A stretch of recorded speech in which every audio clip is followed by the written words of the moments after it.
자, 다음에 GTP4 과학기술 기본소득제, 새드림, 새드릿, 테크트리, 웨스턴포스트, 스페이스X, 누리호, 과기부, 긱풀, 화립, 백성나무, 오젯, 지오그래픽, 소박사, 오토기어, 베리타심. 아, 이것도 테넷님을 스카이넷으로 바꿨는데 그것도 인드라가 적용을 못 시켰네요. 바꿨는데 어쨌든 테넷님이 스카이넷으로 아마도 그 새드림으로 닉네임을 변경하는 것에 대한 자극을 받은 것 같습니다. 누리호 조만간 발사하죠. 성년령 때 비로소 성공한 의미를 알아야 된다라고 저는 강조드리고 싶습니다. 그래서 스페이스X 이번에 갔죠. 그래서 이게 이착륙이 중요하다. 그래야지 재활용이 되니까 가성비가 좋아지죠. 그래서 이착륙이 우주 궤도 바깥으로 나오면 공기압력 같은 게 없으니까 오히려 문제가 크게 없는데, 이건 지구 대기권에서의 이착륙, 달에 착륙하는 게 더 어렵잖아요.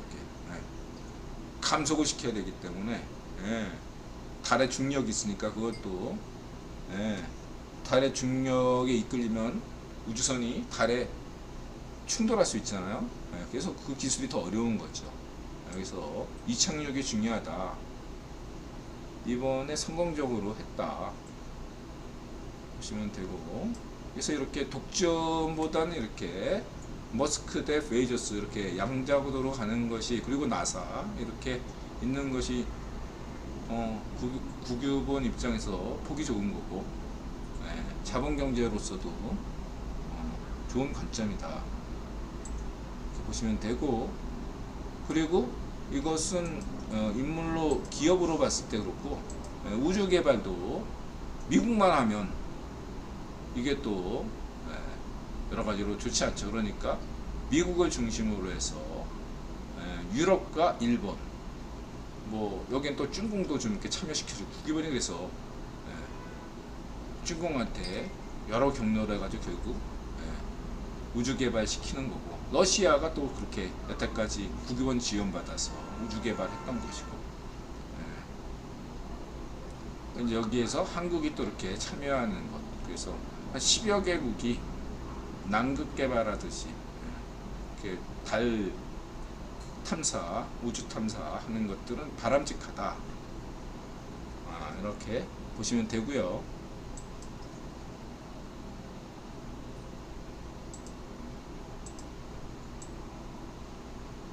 긱불 원심력만으로도 이렇게 실험하는 게 또 긱불의 장점이죠.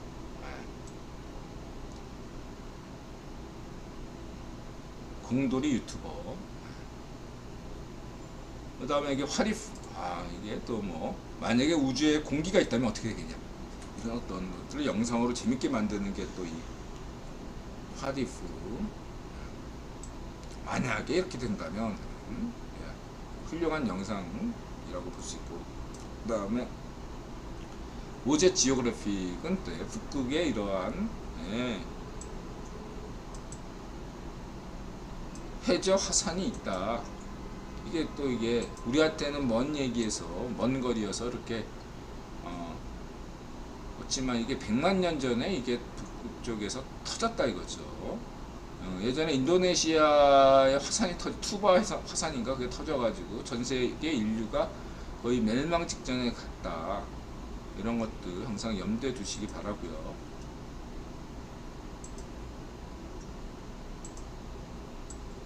소박사 노아의 홍수 뭐냐 6, 7, 8월에 일기예보를 보니까 햇볕 쨍쨍한 날이 거의 없고 한 달에 3, 4일 빼고는 전부 비가 오더라. 이건 무슨 뭐 천재지변이 일어난 거 아니냐. 엘니뇨 현상이다. 역대급 엘니뇨 현상이 일어날 가능성이 크다. 근데 꼭 엘니뇨가 아니더라도 그 지구 온난화로 인해서 한반도가 온대 냉대 기후에서 아열대 기후로 바뀌게 되면 아무래도 아열대 기후가 뭡니까? 건기와 우기가 뚜렷하게, 우리는 장마가 있지만은 장마보다 더 긴 우기와 건기가 뚜렷해지는 현상이 발발할 수가 있습니다. 다시 말해서 한국은 이제 아열대 기후로 접어들게 되면은 이런 엘니뇨 현상이 극심해지는 때가 아니더라도 비가 더 많이 여름에 올 수 있고, 예, 그 여름이 아닌 때는 더 건조할 수 있다. 이런 점들을 고려해야 될 것이다. 그래서 엘니뇨 현상이 일단은 발생하게 되면은 어떤 과거에 호주처럼, 호주에서는 산불이 나고 아프리카에서는 비가 많이 온다든가, 반대였나? 호주에서 비가 많이 오고 아프리카에서는 매우 건조하거나 뭐 이런 식의, 어느 지역에선 홍수가, 다른 지역에선 가뭄이 이렇게 일어난다 이거죠. 엘니뇨와 라니냐 이렇게 참고하시면 되고요. 그래서 이제 일기예보는 어디까지 일기예보다, 인드라가 기계공학과 전공자로서 날라리였지만 어쨌든 고체 역학보다는 유체 역학이 더 어려운 분야고, 기체 역학이란 말은 없어요 기계공학에. 그만큼 기체 역학은 진짜로 힘들어요. 유체 역학도 굉장히 과목 중에서 어려운 분야인데, 그 운동 방향성이 어디로 흐를지 모르는데 기체는 담배 연기처럼 어디로 갈지 모르거든요. 제가 어려운데 그게 지구 대기잖아요. 그렇기 때문에 일기예보가 제일 어렵고, 인드라가 그 학력고사 시험 볼 때도 물리학, 화학, 생물학 이런 건 나름대로 다 규칙적이고 원칙 같은 것들이 있는데, 지구 과학 같은 경우는 그때 다 케이스 바이 케이스를 적용해야 되기 때문에 변수가 너무 많아서 제일 어려웠던 학문으로 기억이 들어요. 제 과목으로. 여전히 우주, 달나라까지 가는 기술력으로 지구 대기를 하나 잘 잡지 못하냐. 지구 대기를 하는 게 더 어렵기 때문이죠. 말하자면 인류가 달에 가는 것보다, 달에 가는 게 어떻게 보면 제일 쉽고, 그 다음이 영업이 안 합니다. 그리고 인류가 또 심해 바다 밑으로 가는 것도 어려운 작업이에요. 그건 물이잖아요, 물. 유체이기 때문에, 뭐 예를 들면 수중도시 건설 이런 것도 쉽지가 않다 이거죠. 잠수함.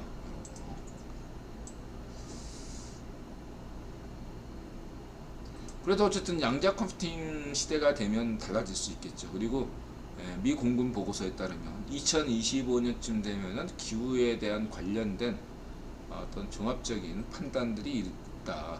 그러니까 무엇이든 그런 거죠. 핵무기를 만드는 것보다 핵무기를 관리하고 핵무기의 보안 체계를 유지하는 기술이 더 어렵고, 마찬가지로 양자 컴퓨팅 개발보다, 이미 양자 컴퓨팅은 뭐 소규모로든 개발돼 있잖아요. 양산화도 됐고, 지금 상업화도 어느 정도 돼 있고, 아이온큐. 하지만 그 양자 컴퓨팅을 관리하는 기술이 더 어렵다 이거죠.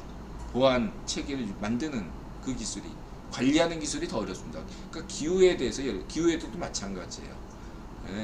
기후도 특정한 지역에 비를 내린다거나 눈을 내린다든가 태풍의 경로를 바꾼다든가 이런 기술은 어쩌면 그렇게 어려운 기술은 아니에요. 근데 이것들에 대해서 종합적으로 관리할 수 있는 종합 시스템 기술은 굉장히 어렵다 이거죠. 그 변수가 너무너무 많기 때문에. 이게 양자 컴퓨팅이 본격화되면은 지구의 대기도 트루먼쇼처럼 어느 정도 관리 가능할 수도 있는 세상이 올 수도 있다. 이렇게 보셔야 되고요.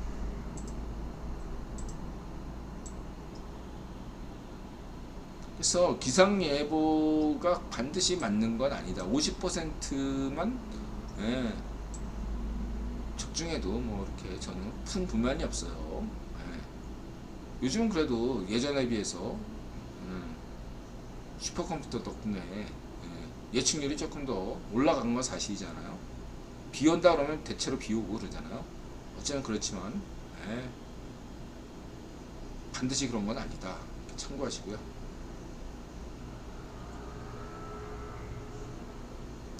그 테크트리와 관련돼서는 박정희 정신이어야 된다. 지금은 국가가 주도하는 그런 시대가 아니다. 대한민국에서는.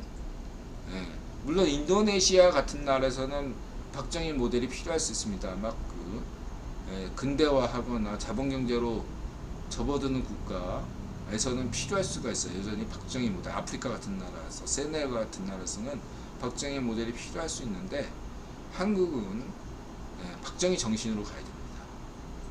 자유정신, 새마을정신. 그것은 후진국형 정경유착이 아닌 선진국형 경정유착이어야 된다는 거죠. 예를 들어서 일본의 정부가 그 아무리 독자적인 반도체 전자산업 정책, 테크트리를 만들었지만 그냥 인텔의 결정으로 단한방으로, 인텔 결정 단한방으로 한순간에 일본의 반도체가 무너졌어요. 그쵸? 그거를 일본 정부 반쪽 아베가 발악해봐야 아무 소용이 없는 겁니다. 맹꽁의 C8가 반도체 국익이 아무리 그렇게 테크트리 타고 싶어도 국유원이 결정하면 나 중국 반도체 망하는 거예요. 중국 전기차도 마찬가지고, 간단하게 얘기해서 정부가 할 수 있는 일이 지났다. 그러니까 지금 제가 볼 때는 쭝꽁도 정부가 해야 될 시기는 지났어요.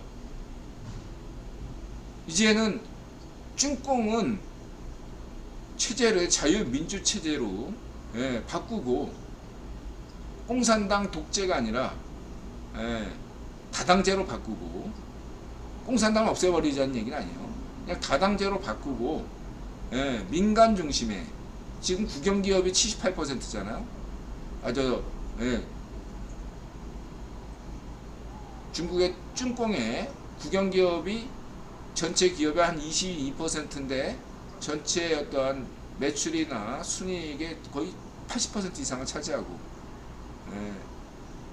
중국 근로자의 80% 이상을 고용하고 있는 중소기업 같은 경우는 민간기업인데 지금 대출에 시달리고 체불에 시달리고 임금 못 주고 난리도 아니죠. 고용 악화되고, 이런 게 후진국형이다. 제가 볼 때 쭝꽁이 경제가 살려면 다른 거 없습니다. 민간에게 이양하면 됩니다. 민간 기업에게 맡겨야 돼요. 안 맡기잖아. 망할 수밖에 없죠. 국제 경제 질서를 무너뜨리고 있으니까 쭝꽁 경제는 망할 수밖에 없다. 망할 수밖에 없지만은 그러라고 맹꽁 C8로 국원 임명했다라고 내가 강조했죠. 당장 망하는 거 아니다. 쭝꽁 경제는 10년 동안 천천히 망하라고 맹꽁 C8로 임명한 거다. 이렇게 보시면 되고요. 그래서 기업이나 개인이 제안하고 정부가 이를 무시하지 않고 경청하고 뒷받침해 주는 것이 선진국형 경정유착이라는 거죠. SK, 대한상공회의소가 제안하고, 태원형이 제안하고, 성렬형이 제안하고, 현기차가 제안하면, 혹은 중소기업 대표가 제안하거나, 이런 식으로 각계각층의 경제 주체들이 제안하면 거기에 따라서 정부가 종합대책을 내놓는 것, 이러한 것이 하지 정부가 먼저 그렇게 할 수가 없다. 그렇게 먼저 했어도 될 일도 아니다. 지금은 그런 시대가 아니다라는 거죠. 말하면 지금 일본이 다시 수십 년 동안 안 하던 반도체 선언을 하게 됐는데, 그게 국제 여건이 맞아 떨어져서 국제 정세가 일본이 다시 반도체 한번 좀 해봐라, 이런 분위기가 조성됐기 때문에 일본 정부가 반도체 선언 이런 걸 하게 되는 거고, 반도체 산업에 대한 투자를 결정한 거지, 일본 정부가 하고 싶어서 하는 게 아니라, 그러니까 여태까지 왜 못했냐, 하고 싶어도 못하는 분위기였다 이거죠. 국내적으로는 반쪽 아베 입김이 강하고, 국제적으로는 반쪽 아베가 국유원이 못마땅하니까 일본 망하라고 계속 압박을 가했던 거고, 이렇게 보시면 되겠습니다.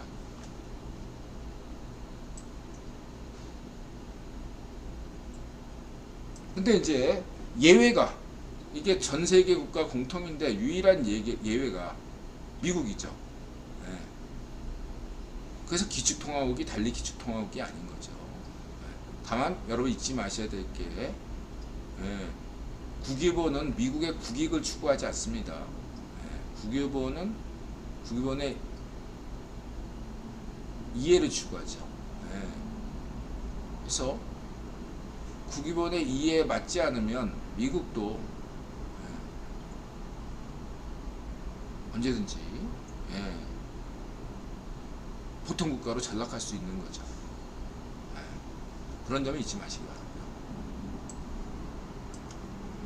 그래서 국유본이 전 세계 중국 러시아를 포함해서 다 세계 과학기술을 관리한다고 보시는 게 무방합니다. 그래서 때가 되면 한국이 우주항공개발 사업에 뛰어드는 것처럼 성공 가능성이 높다. 그런데 국유본이 허가해 주지 않는데 무능부패, 배국노, 술고통, 문준비, 자유파시오 정권처럼 멋대로 하게 되면 대부분 실패한다 이거죠.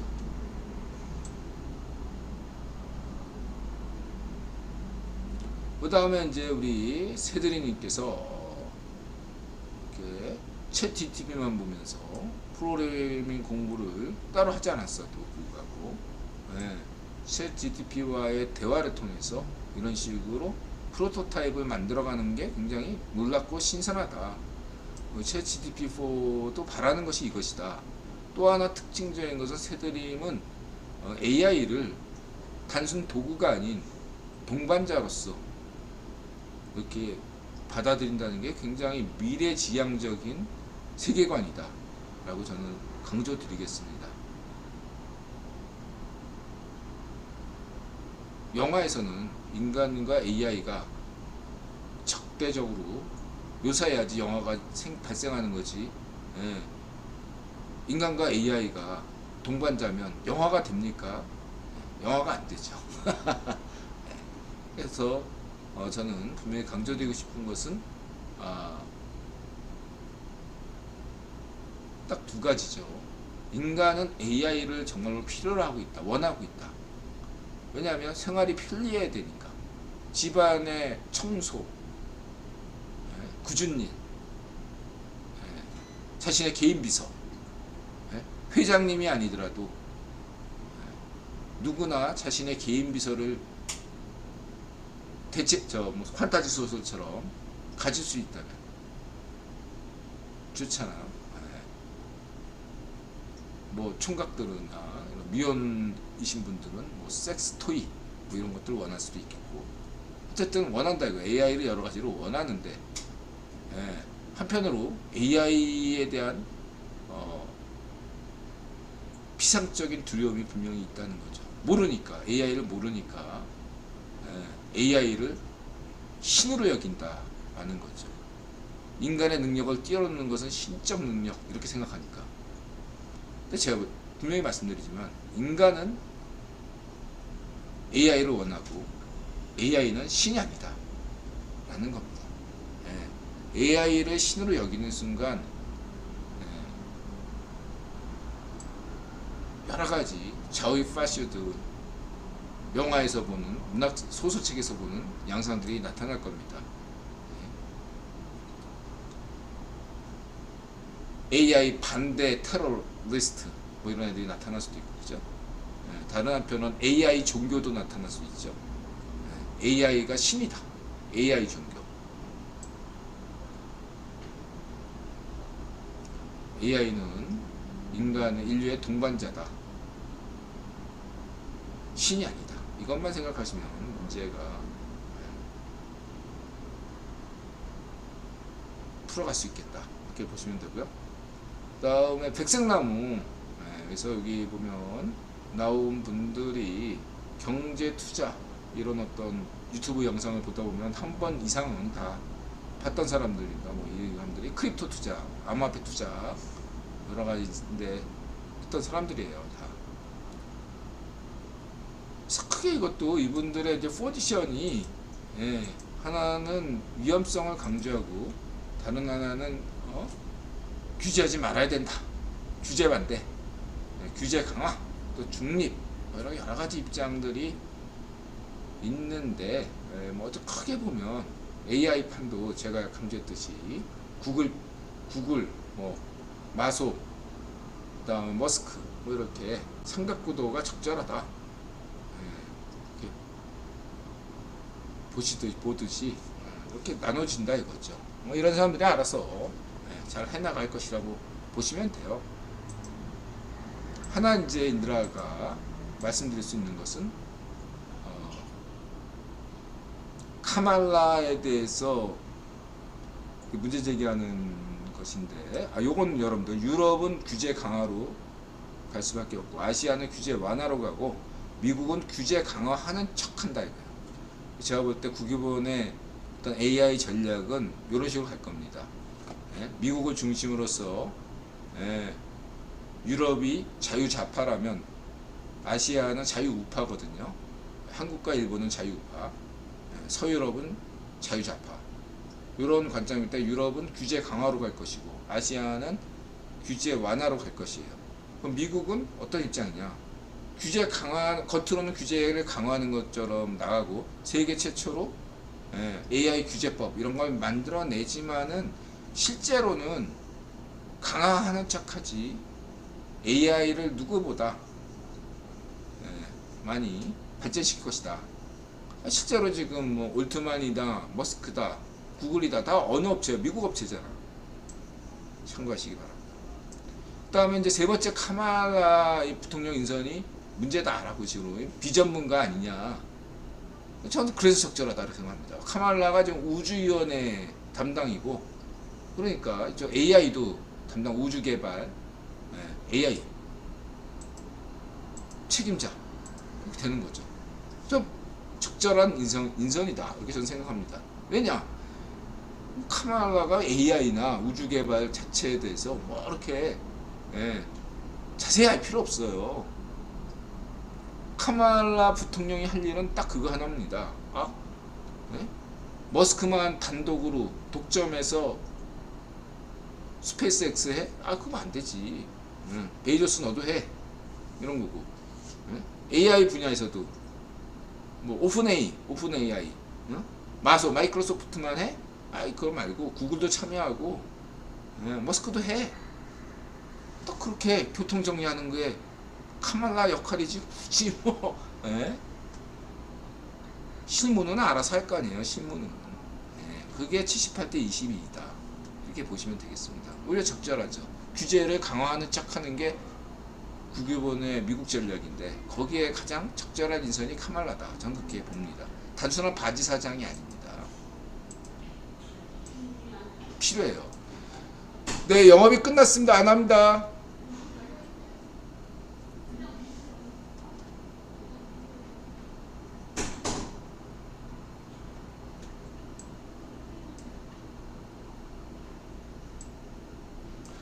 안 해요.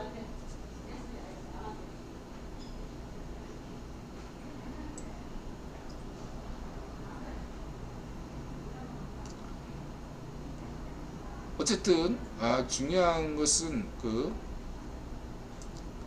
제가 말씀드리고 싶은 것은 긍정적으로 봐야 된다. 과학기술에 대해서는 처음에는 항상 부정적인 것인데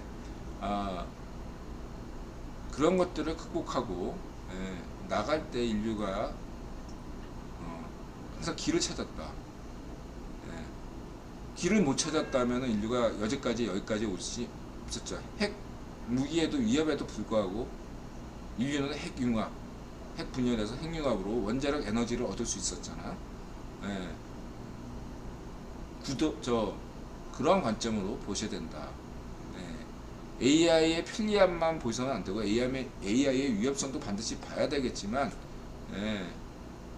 그렇다고 AI에 대해서 위험성을 너무 강조해서 하지 말자 이렇게 되면은 어떻게 되느냐?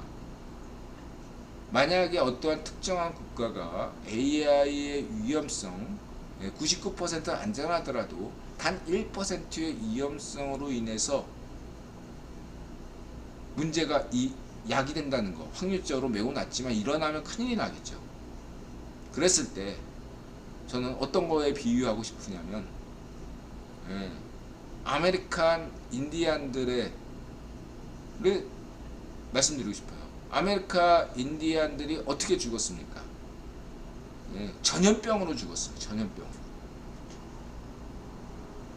만약에 그 전염병이 굉장히 위험하고 위협적이지만 조금씩 그 전염병에 적응했다면 그렇게 한순간에 아메리카 인디안들이 목숨을 잃지 않을 수 있었어요. 고립됐기 때문에 한 번에 끝장난 겁니다. AI 역시도 마찬가지인 거예요. 위험하지만 그 위험을 우리가 조금씩 초기 때부터 적응한다면 거기에 적응한 사람들이 그 해법도 먼저 찾는다 이거예요. 그러나 AI가 무섭다고 자꾸 AI를 차단시키는 국가일수록 어떻게 돼요? 한순간에 몰락합니다. 국가가 몰락해요. 판촉정원처럼 한순간에 이런 노예제 국가들은 파시오 국가들은 몰락할 수밖에 없습니다. 적극적으로 AI를 발전을 하면서 다른 한편으로 여기한 대비측도 같이 가져가는 길만이 해법이지 AI가 두렵다고 막기만 하면 나중에 한꺼번에 전염병처럼 들어오면 막기 힘든다 이거예요. 그때는 방법이 없어진다 이거예요. 그런 말씀을 드리고 싶습니다.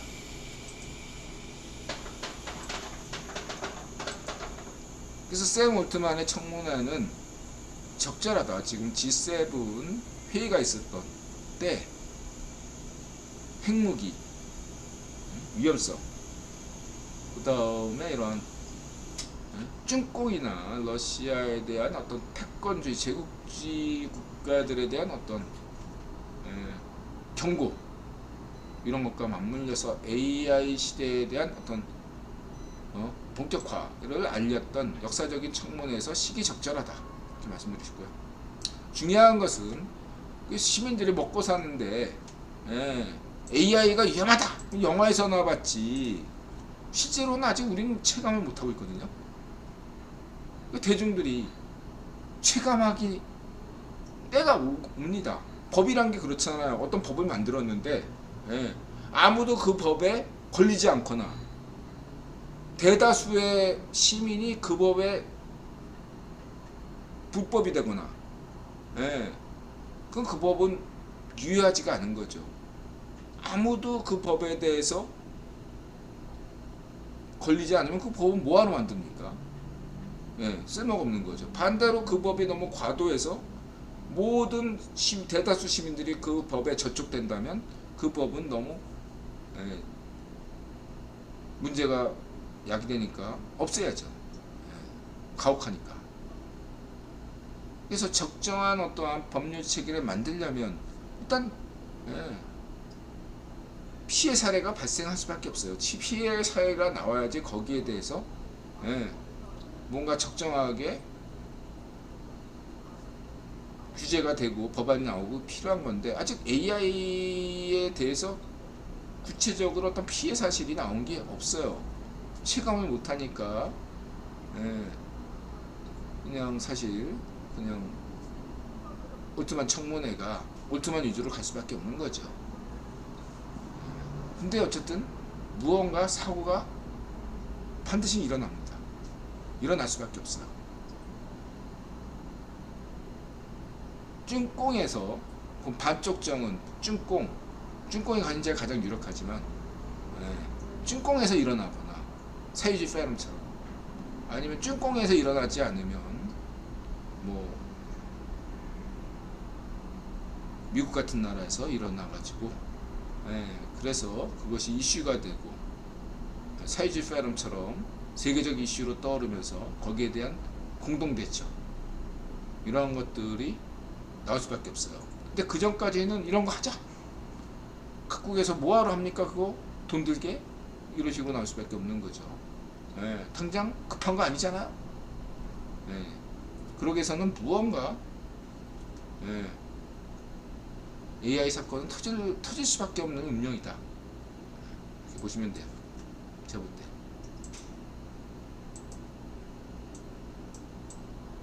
그래서 이런 것들이 터지다면 한반도를 비껴가는 대한민국을 비껴갈 수 있도록 노력을 하면 되겠죠.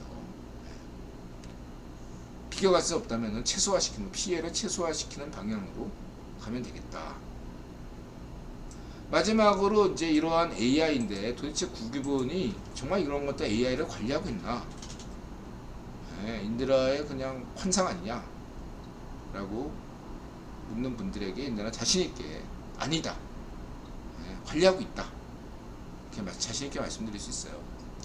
제이 록펠러가 미국 상원의원 시절에 맡았던 그게 운송, 철도, 항공, 운송, 사이버까지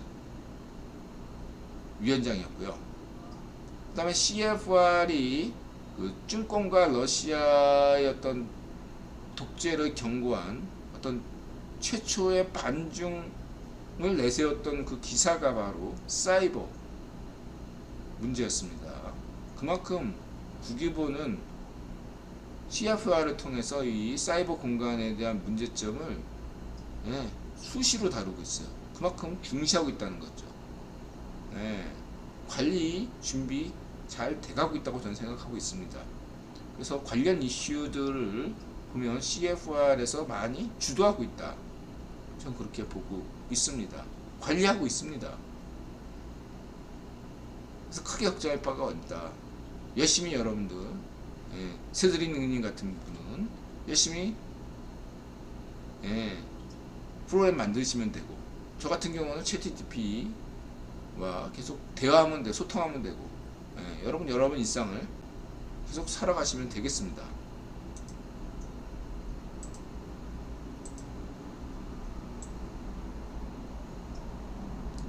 그리고 이제 백색나무에서 이제 머스크 테슬라 이렇게 얘기하는 것들, 뭐 테슬라나 포드나다, 거의 파산 직전까지 갔다.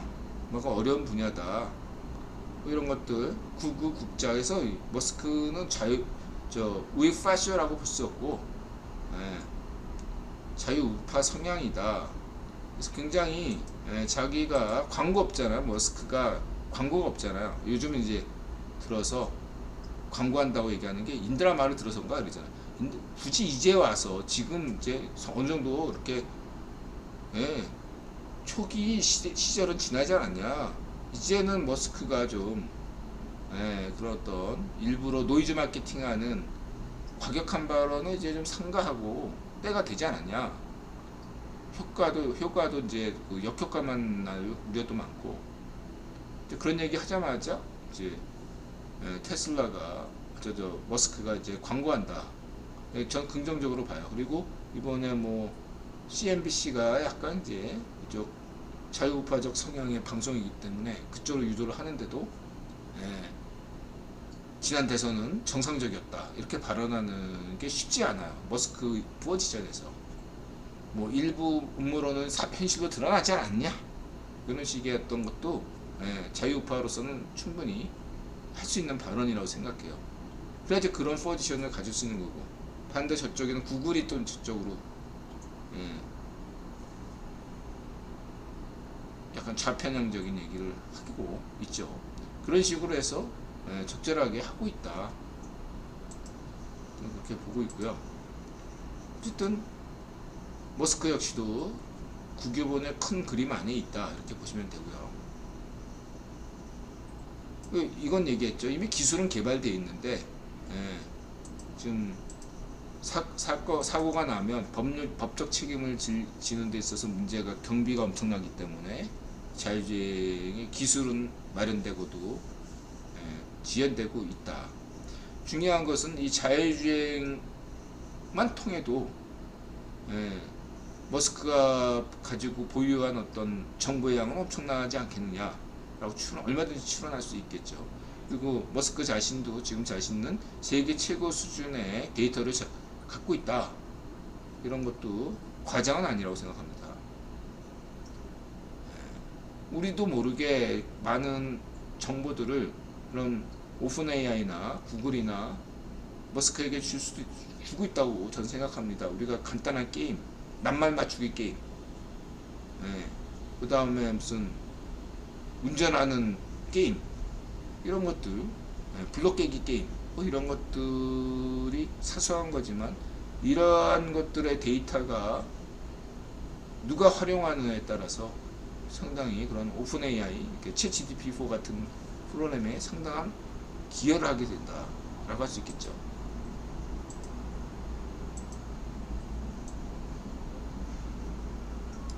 그래서 의외로 머스크는 폭스바겐을 예로 들었어요. 자신들의 경쟁하는 업체를 현기차도 아니고 중국차도 아니고 폭스바겐, 일본 차도 아니고 흥미롭습니다. 근데 또 이에 대해서 우리 오토기어님이 폭스바겐 까기 방송을 했어요. 보시고요.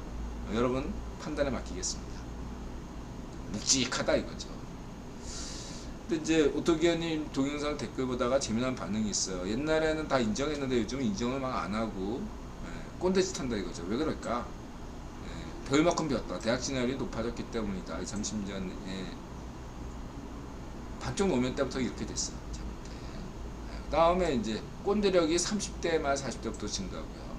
여기까지면 자연적 현상인데 마지막으로 현 대한민국의 405 세대가 이 수고통, 반쪽 노면, 좌익파쇼 수고통 매국노, 반쪽 노면과 문전비 영향을 받아가지고 이게 이 수고통 집단, 히틀러 때 독일 국민 같은 생각을 많이 하고 있어요 지금. 원래 이런 사고방식은 한국의 지금 이 수고통 450의 이런 사고방식은 저는 어떤 쭝꽁이나 지금 푸딩의 러시아나 반쪽 정은의 이런 북한 노예제 국가의 관료들이나 할 생각들인데 지금 현재 한국의 4050 수고통 세대들이 상당히 제가 볼 땐 파시스트 위험스럽다 라는 거죠. 굉장히 인종주의적이에요. 발언하는 거 한마디 한마디 들어보면 굉장히 위험해요. 역사관이나 세계관, 얘기 가만히 들어보면 굉장히 위험한 파시오 사상을 갖고 있어요. 본인들이 그걸 체감을 못해요. 그런 것들을 하나하나가 반쪽 민주당 애들이 입에서 나오는 겁니다. 반쪽 민주당 국회의원들의 문제가 아니에요. 이거는 이 한국의 대한민국의 450 수고통 무능부패 매국노 수고통 집단이 바로 이 450 수고통 집단이에요. 이 꼬통들을 깨부셔야 됩니다. 이 꼬통을 2030이 깨야지 어떡하겠어. 젊은 세대가 깨야지.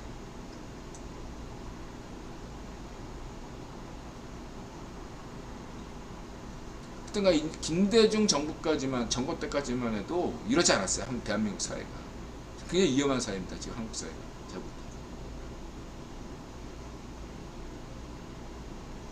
이거 극복하려면 쉽지가 않습니다. 그렇고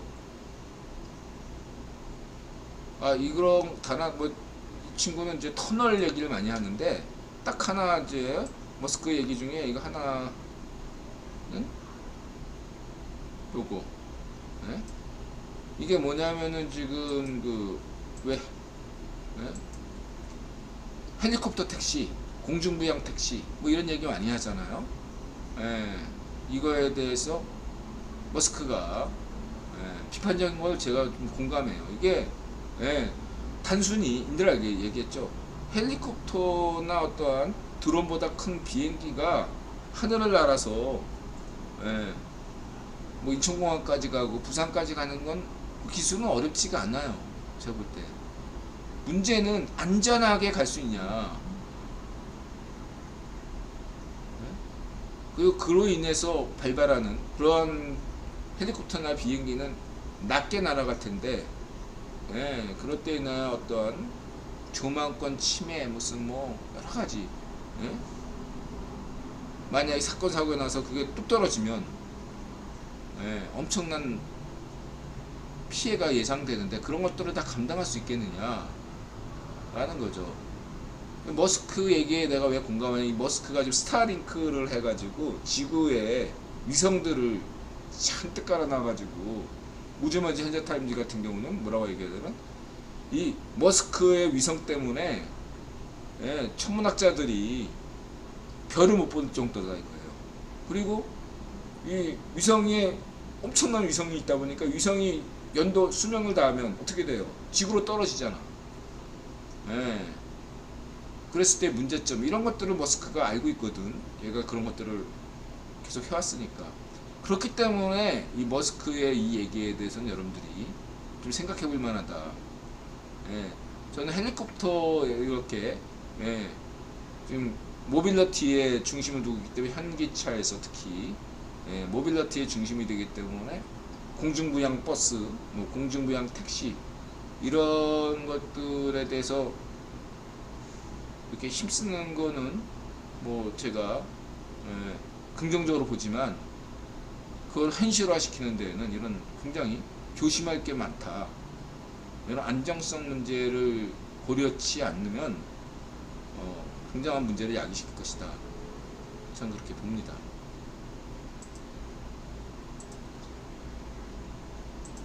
여덟 시네요. 아, 이거 빨리 하겠습니다. 여기 백색나무 모든 거 바꿔버리.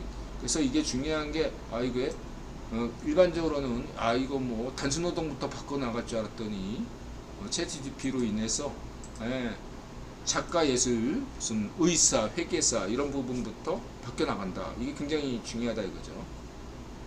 어떤 의미냐면 지금 이렇게 얘기할 수는 하고 싶은 얘기는 지금 못 하겠는데 중요한 거는 이게 굉장히 국외본이 나름대로 흐름을 잘 만든 거다라고 말할 수 있어요. 제가 볼 때.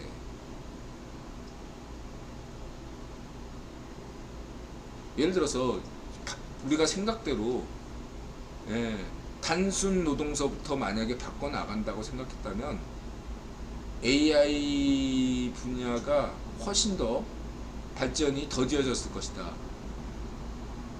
그리고 그 압력이 더 강력할 것이고, 그 다음에 중요한 게 일자리 문제가 발발하는데 일자리 문제에서 굉장한 반발이 예상된다 이거지.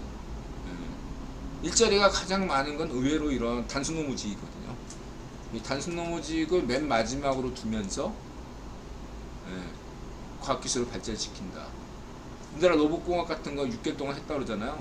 근데 이게 제 생각에 어떤 생각이냐면 과학기술이 전반적으로 양자 컴퓨팅이다, 바이오 산업이다, 반도체다, 챗 GPT보다 양자 컴퓨팅이다 이렇게 발전하는 속도를 보면 제가 여태까지 이해할 수가 없었던 게 뭐냐면 왜 로봇공학이 이렇게 굉장히 발전 속도가 느릴까? 라는 거였거든요. 이런 어떤 신의 한 수가 있었던 거다. 국유본이 일부러 이런 로봇공학 쪽에는 속도를 늦춘 거라고 밖에 말할 수가 없어요. 로봇공학이 지금 현재 수준이 생각해보세요. 공장에서는 정말로 정밀하게 로봇들이 돌아가고 있습니다. 자동화 공장 생각하면요 사람이 필요 없을 정도예요. 그걸 그러면 얼마든지 이 로봇들을 일상생활에서 이렇게 할 수 있음에도 불구하고 이런 쪽으로는 제한을 많이 한 것 같아요. 일부러.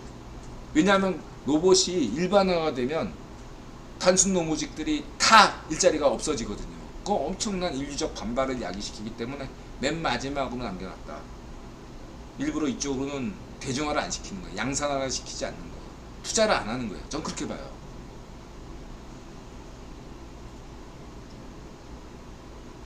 네, 진돌님 어서오세요. 그래서 이게 굉장히 국유원의 신의 한 수다 라고 저는 생각하기 듭니다. 그 외에 더 이렇게 얘기하고 싶은 분 있는데 그건 지금 얘기 안 할게요.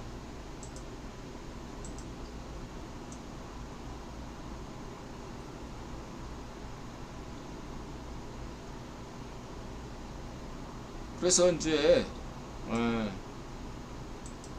뭐 이렇게 백색나무가 뭐 경제 전망 이런 건 이 친구가 뭐 백색나무가 이런 기술 분석하는 거는 뭐 그만한데 뭐 경제 전문가는 아니니까 정치 경제 분석에서는 그냥 저런 어떤 국유권 떡밥에 쉽게 넘어가는 게 세상이다 이거죠. 이쪽에서는 좀 잘 알지만 저쪽은 좀 모르고 그러니까. 그래서 정치 경제 분석에서는 전혀 동의할 수 없고요. 인들 여태까지 경제 얘기했으니까 넘어가고. F님 열렬팬 고맙습니다. 진돌님 열렬팬 고맙습니다. 자, 중요한 거는 그 에드벌 넣어주시면 저렇게 반응하는군요. 네, 고맙습니다. 뭐 마지막 베르타시움 동전의 앞면이 나올 확률이 3분의 1 확률. 이거는 시간 중심이 아니라 사건 중심이기 때문에 저는 생각을 한다 이거죠. 순차적으로 이렇게 일어나는 것도 우리가 다 알고 있다면 아무리 뭐 50%, 25%, 25% 이렇게 생각하지만 예, 그 시간을 무시하면 어떻게 되죠? 일부러 그래서 백성공주가 저는 어떤 전제를 둔 거예요. 이게 인드라 강조했던 양자물리학 같대, 양자역학 같대. 시간 중심이 아니라 사건 중심이다. 그런 것들을 강조하기 위해서 베리타시움이 이러한 사고 실험을 만들었다. 이렇게 보시면 되고요. 그 다음에 이제 종교, 역사, 사회문화, 노스트룸, 에스파, 도깨비불, 레벨업, 폴리나조, 아이고밭, 볼레이즈, 레이어즈, 바니, 바비올라, 그 다음에 KD 센터, 회얼 지지고 사람이고요. 그 다음에 이렇게 폴리나조, 우크라이나 영부인이 제한 우크라이나인과 간담회를 가졌네요. 여기서 어떤 걸 호소하냐면 한국에는 매우 강한 친러시아 내러티프가 있다. 당연하죠. 5대 강국이니까 안보리 이사국이고 특히 이런 친러시아 내러티프의 어떤 원천은 서울대, 연대, 고대에 아마 주요 대학에 러시아 학과가 있겠죠. 러시아 학과가 때문에 그런 인맥이 당연히 있는 거죠. 반면에 한국에 우크라이나 학과가 있습니까? 없죠? 아마 그런 영향이 가장 크다. 그래서 올레나 쇠겔 이분 한 명밖에 없다 이거죠. 반면에 유튜브에서는 수많은 러시아 전공자들이 러시아를 옹호하고 있을 뿐만 아니라 좌우익 파쇼들도 러시아를 옹호하고 있죠. 가짜뉴스 음모론자들이 러시아를 옹호하고 있죠. 죄송합니다. 커피 한 잔 마셔야겠네요.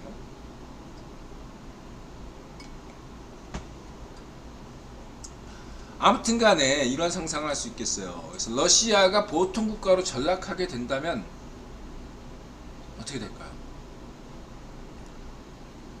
지금 상황에서 보면은 한국의 주요 대학에서 인도 학과 같은 것이 나와야 되지 않나.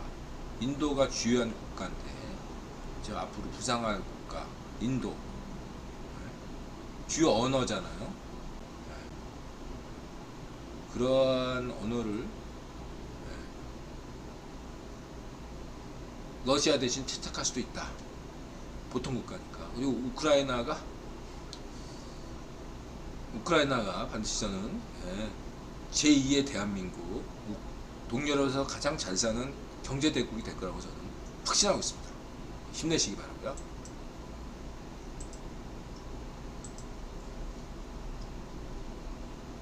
어쨌든 간에 제가 이렇게 뭔가 이렇게 매회 방송마다 얘기하는 거지만 제가 이렇게 뭐 이렇게 어떤 특정 유튜버를 주목하면 아까 기검도 그렇고 뭔가 이벤트가 생겨 항상.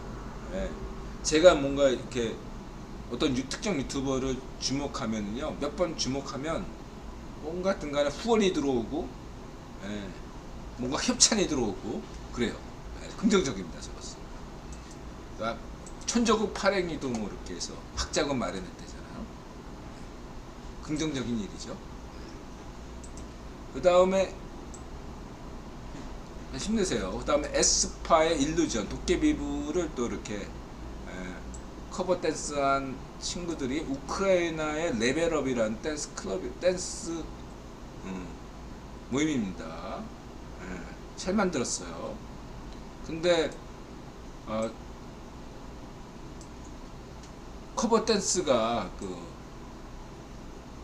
에스파 춤과 좀 달라서 왜 그런가 했더니 이 친구들이 되더라고요. 이 친구들이 댄스팀이 전문 댄스팀인데 이 팀들이 약간의 변형을 했어요. 에스파 춤을. 그래서 지금 그 일루전 도깨비불 에스파의 그 커버 댄스는 주로 친구들 변형된 댄서 팀의 안무로 만들어지고 있다. 이렇게 볼 수 있고요. 차이가 그거예요. 딱 제가 좋아했던 이렇게 도깨비불에 이렇게 하는 거, 흘리는 거, 요게 없어요. 요게 저 변형된 안무에서는 이게 사라지고 뭐 이렇게 사각형으로 이렇게 하는 그게 주로 큰 차이다 알 수 있고, 어쨌든 레벨업 잘하시기 부탁드리고, 2002년 에스파 넥스트 레벨입니다. 디귿자 춤이 열풍이었거든요. 그래요, 저도 알았어요 이거. 넥스트 레벨. 근데 이제 원곡이 있더라고요. 원곡을 가져왔어요. 넥스트 레벨 에스파가 원곡을 가져와서 북유럽 작곡가 곡을 가져오는 거나 넥스트 레벨 원곡을 가져와서 자신만의 어떤 패션과 분위기로 소화한다는 게 그게 중요한 거죠. 그래서 지금 현재 반응 터진 메텔 카리나, 메텔하면 또 제가 메텔 좋아하잖아요. 메텔.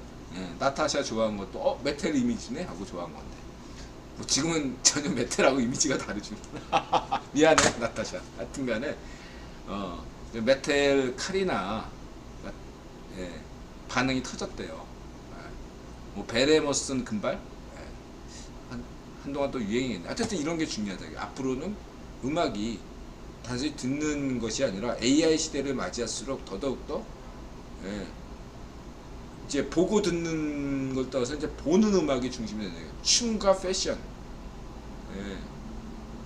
뭐 노래는 어쨌든 기본이고, 이것이 다 같이 어우러져야만 히트치는 그런 시대로 갈 것이다. 더더욱더 인터넷 시대도 그랬는데, 유튜브 시대도 그랬는데, AI 시대가 되면 더더욱 그럴 수밖에 없다. 그러니까 따라하고 싶은 노래를 만드는 것, 그렇게 된다 이거죠.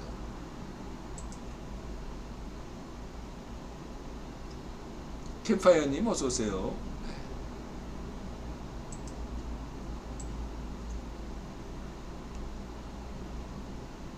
이거는 한국 노래 번안한 이 베트남 노래, 재밌네요. 그 다음에 이거는 이제 인드라가 좋아하는, 이거는 뭐야, 이건 뭐죠? 이거는 노라조. 그 다음에 발리우드까지 진출한 방탄소년진. 이런 게 재밌죠? 짤로. 이거는 정말로 편집의 승리예요. 노라조 카페를 인도 뮤직비디오에 넣어봤다.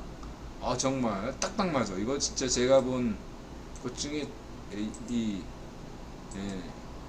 최고의 편집 기술이 아닌가 생각드는데, 이 친구가 근데 웃긴 게 뭐냐면 이런 거 만드는 전문이 아니라 그레고리안 성가, 신비주의자의 그레고리안 성가, 이런 거에 심취된 친구인데 이런 것도 만들었어요. 이게 또 극적인 반전 아닙니까? 이 친구의 그 유튜브에 가면 이거 만든 친구, 그런 이게 나와요. 이런 거. 그레고리안 성가.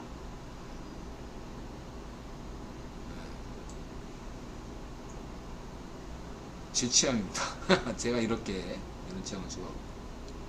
노라조. 그다음 김민재. 루카쿠에게 피지컬에서 밀리지 않았다는 게 장점이고,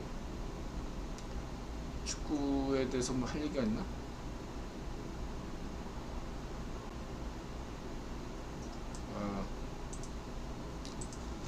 뭐 김민재 잘하고 있고요.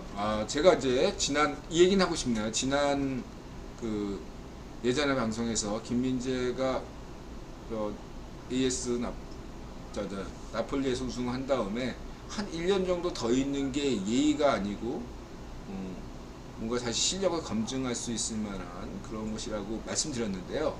상황이 바뀌었어요. 저는 뭐냐면 스팔레티 현 감독이 그만둔대요.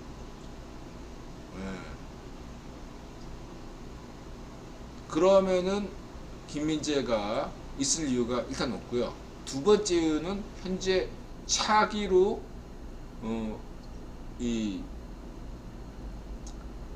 나폴리 감독으로 올 사람이 베니테스 감독이에요. 저 베니테스 감독도 나쁘게 생각하지 않아요. 베니테스 감독도 리버풀에 있을 때 명장이었죠. 근데 문제는 이 베니테스가 어떤 감독이냐면 선수들과의 소통이 없는 감독이에요. 자기 전술을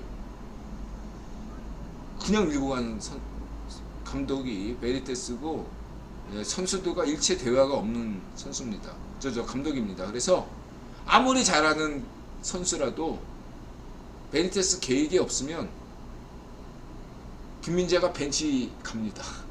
베니테스는 그런 친구예요. 베니테스는 그런 감독이에요. 베니테스가 설마 김민재를 벤치에 놓을 수는 없지만, 제 생각에는 나폴리 구단주가 싼 맛의 베니테즈를 갖다 놓은 걸로 보이기 때문에 내년에 나폴리 팀 분위기는 안 좋을 게 뻔하다. 그래서 이런 좋은 추억을 갖고, 우승한 좋은 추억을 갖고 김민재는 떠날 수밖에 없다. 떠나야 된다. 반드시. 그 보나세바에게는 안타깝지만 이태리를 뜰 수밖에 없다. 어떤 팀으로 갈지는 저는 알 수가 없습니다. 다만 제가 인정하는 기자들이 있죠. 이성모 골드 기자, 또 하나가 이적 전문 로마노 기자. 로마노 기자를 인들어가 신뢰하는 편인데, 로마노 기자에 따르면 메뉴와 협상이 이루어지고 있다고 하니까 메뉴로 갈 확률이 현재 높다고 보시면 되겠습니다. 어느 팀으로 가든 어쨌든 잘 가는 걸로. 그리고 강인이 소식이 좀 안 들려서 걱정이고, 저는 강인이가 어쨌든 에이전트 갈아야 돼, 내가 볼 때. 손흥민도 지금 토트넘도 계획대로 되고 있어요. 마지막 경기도 깔끔하게 져서 리즈를 살려주든가. 리즈하고 경기죠 아마. 그래서 컨퍼런스 리그 같은데 가지 말고 그냥 깨끗하게 패해서 8위 이하로 마치는 게 오히려 내년 시즌을 맞이하는 데 낫다. 그리고 케인만 떠나는 것이 아니라 손흥민도 떠나야 된다. 그래서 새롭게 오는 감독의 부담을 부담을 덜어줘야 된다 이거죠. 왜냐하면 손흥민이나 케인 같은 선수들은 우승에 대한 열망이 있단 말이야. 근데 다른 선수들은 우승에 대한 열망이 그렇게 없어요. 없을 수밖에. 그래서 우승 열망이 있는 케인이나 손흥민 같은 선수는 토트넘을 떠나야 돼요. 현실을 냉정하게 인식해야 됩니다. 얘들아, 토중딱. 이게 토중딱이 현실이에요.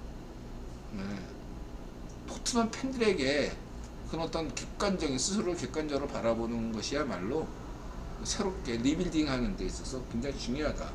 토트넘을 진정 사랑하는 팬들이라면 케인과 손흥민을 떠나보내야 됩니다. 근데 손흥민이 갈 데가 있나? 그게 문제죠. 손흥민을 받아줄 데가 어떻게 보면 없어요. 걱정되는 거죠. 강인은 싼 맛에 갈 때는 있는데, 싼 맛에 가는 거고, 손흥민은 너무 비싸서 받아줄 데가 별로 없다 이거야. 케인은 비싸더라도 받아줄 데가 있는데, 능력이 되니까. 손흥민은 이적료가 비싸서 받아줄 데가 또 흔치 않다. 그런 위험이 있습니다. 안타깝죠. 그냥 득점왕 할 때 작년이 손흥민의 전성기가 아니었나 또 생각해봅니다. 자, 그리고 이거죠. 이 얘기만 하고 20분이네. 10분 내에 얘기하겠습니다. 이거 저한테 이렇게 서류 신청해 주신 분이 있는데, 기공 마을의 피해 사례, 그러면서 김모라는 사람이 기공실을 내세워서 자신이 예수님보다 붓다보다 위라고 하면서 사이비 교주처럼 혹세무민한다고 고발하는 블로그를 운영하고 있더라고요. 그래서 이게 어떻게 저는 잘 모르니까 이런 분야에 그래서 이런 분야를 잘 하시면서 산에서 기도를 많이 하시는 이 로스님에게 물어봤더니 현명한 아주 훌륭한 답변을 해주셨네요. 그래서 참고하시기 바라고 또 그에 그치지 않고 또 이렇게 블로그 포스팅까지 해주셨어요. 로스님 관심 있는 분들은 이 얘기를 들으면 굉장히 재밌을 거라고 생각이 듭니다. 로스님의 이런 얘기는 어디서 들을 수 없죠. 로스님 블로그에서만 볼 수 있는 재밌는 내용이다. 정치 얘기만 안 하시면 돼요. 우리 산속에 계시니까 예, 예, 이런 기얘기 귀신 얘기만 좀 많이 해주셨으면 좋겠다 생각이 듭니다. 그리고 이제 한 분께서 신이 지금이나 미래에 다시 인간의 몸으로 와서 본인이 신이라고 하면 파시스트와 구별 방법이 있나 이렇게 질문 주셨는데 저는 계속 얘기하지만 인식론과 존재론을 자꾸 구분을 잘 안 하시는 게 있어요. 인식론, 존재론. 인간의 인신 한계가 있잖아요. 인식론에 인간이 신을 파시스트와 구분할 수 있나? 아니 신을 구별 못하는데 어떻게 파시스트를 구별해요? 파시스트는 제쳐두고 인간이 신을 어떻게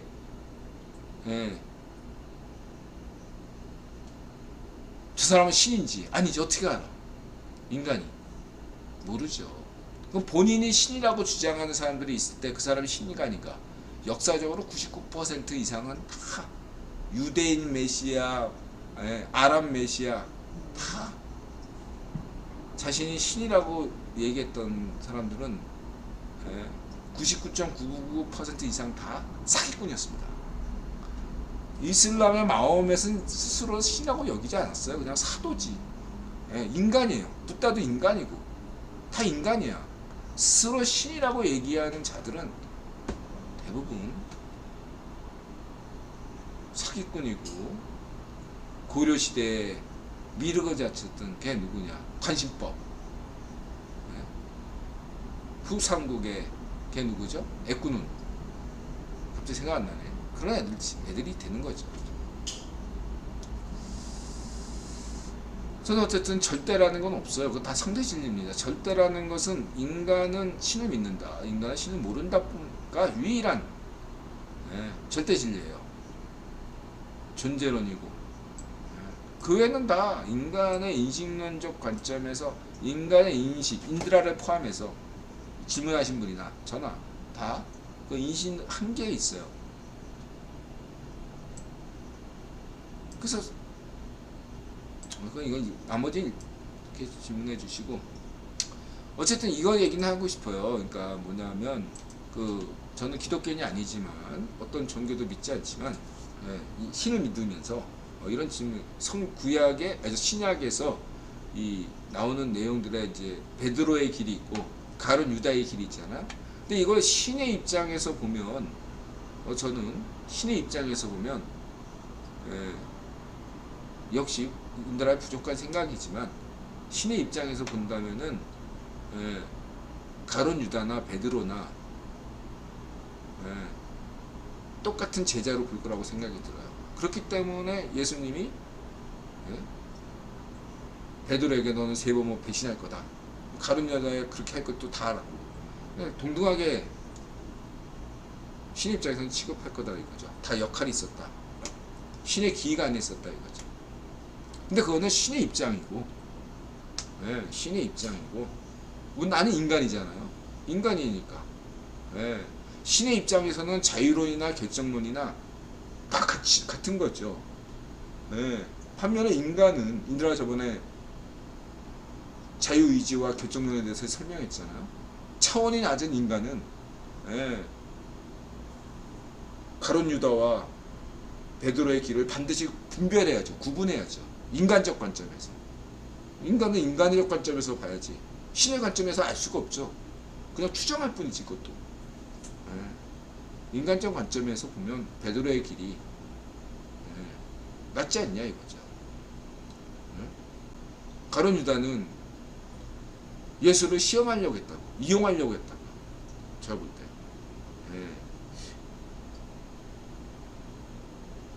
무슨 질문이 그런 의도는 아니시겠지만 저는 이분이 질문을 존중하거든요. 예. 근데 생각해 보시면 전 뭔가 신을 시험하고픈 욕구로 이 질문하신 게 아닌가. 한번 생각을 해보세요. 왜 굳이 신과 파시스트를 굳이 구별할 수 있느냐 이런 질문하신 게 그냥 저에 대한 어떤 얘기면 괜찮은데 신에 대한 자체에 대한 어떤 뭔가 가론유다적 발상이 있는 거 아니냐 이렇게 저는 감히 생각해 보는데 혹시 그런 생각을 한 번도 안 하셨다면 제가 과하게 상상한 거니까 미리 사과의 말씀을 드리겠습니다. 어쨌든 제 생각은 그래요. 그러니까 신을 이용한다는 발상부터 시작해가지고 그런 것들이 아마 제 생각에 뭔가 파시스트, 만이교 이런 발상이 아니겠느냐. 어떻게 인간이 신을 이용합니까?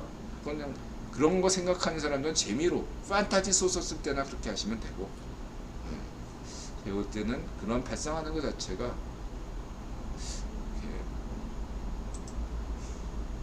그렇다 이렇게 말씀드리겠습니다.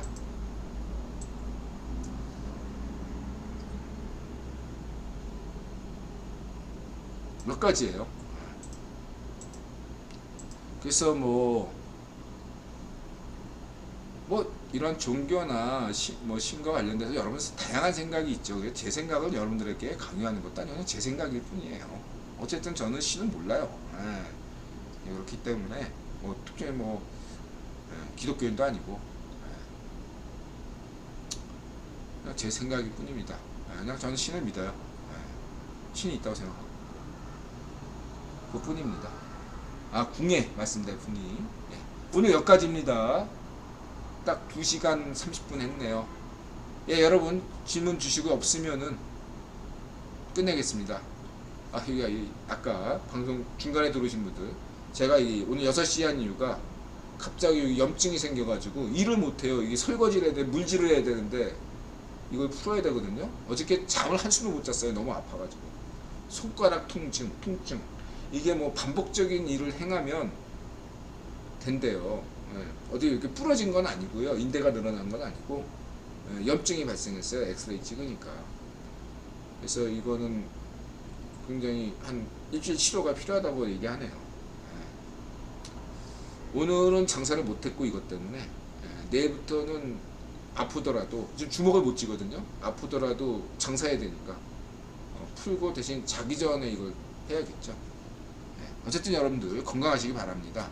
살다 보면 이런 일이 꼭 일어납니다. 캠파이어님, 우리나라가 중국 문화권으로 언젠가 흡수되어 간다는 소리는 어찌 생각하세요? 또리 사기꾼이니까 그렇죠. 제가 얘기했잖아. 또리 파시스트라고. 또 파시스트입니다. 제 우리 파시스트야. 얘기했잖아. 우리 파시스트 얘기에 대해서 인드라가 언급할 가치가 없는 거죠. 얘가. 파시스트가 한 발언이라도 들을 필요가 있는 발언이 있어요. 제가 확답을 드릴게요. 이거는 제가 자신있게 얘기할 수 있어요. 흡수 안 됩니다. 흡수 안 돼요. 국원 기육도 있고 그동안의 역사가 다르고 그렇기 때문에 중국 문화권으로 흡수가 안 돼요. 농담이 아닙니다. 그리고 또는 얘는 사기꾼이고 파시스트야. 파시스트. 자신의 정체를 잘 드러내네. 됐나요? 캠파이어님? 네. 여기까지. 하늘이 내렸대잖아. 또 사기꾼 파시스트가 지명이 하늘이 내렸어요. 하늘이 어디야? 일왕이지 일왕. 일왕도 지금 일왕은 그런 거 말고 또래 일왕은 인드라 지금 이 전후의 일왕을 인정하거든요. 걔는 인간이니까. 태평양 전쟁 때 일왕은 파시스트지만 그러면은 또래 그 하늘은 반쪽아배가 아닐까 저는 생각하고 있습니다. 또래 하늘은 반쪽아배. 하늘이 내렸대잖아 지명이. 나 그거 보고 예. 아 역시 또리구나 또라이구나 이렇게 생각했습니다. 자 마음을 열고 자세를 낮추고 세상에 감사한다 마다세 고맙습니다. 건강하시고 행복하시고 부자 되세요.